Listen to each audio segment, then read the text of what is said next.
Hello guys! So, namin dumplings easy.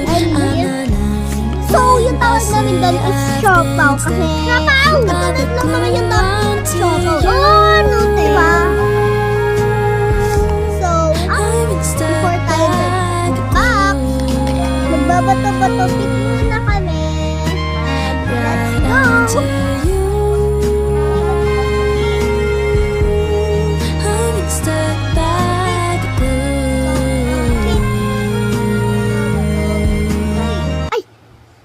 Bato, pick. Talo ako. Ikaw una. So, before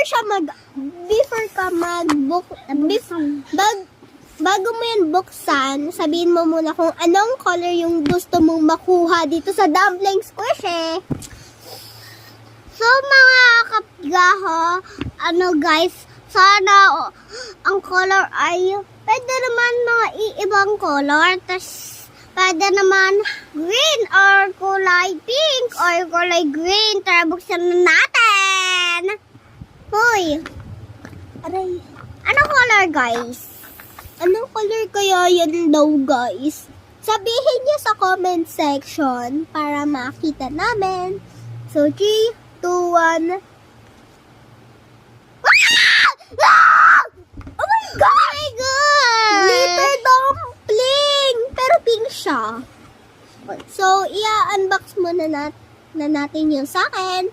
But before that, I wish my dumpling squishy color is glitter pink or glitter white or gold. Like that. I want pink, purple, blue, green. Kahit anong color. Basta yung mga binanggit ko lang na color. And let's go to unbox na! Uy. Ano color to, guys? Parang kulay, kulay. Huwag mo sabihin yung color. Okay, so, isabi niyo yung color niya sa comment section. So, 3, 2, 1, go. Ano sa yun? Oh my gosh! Glitter! Glitter dumpling siya, guys! So, bye-bye na, guys. Thank you for watching. And before you leave, like, share, and subscribe. Bye-bye, everyone. Mwah.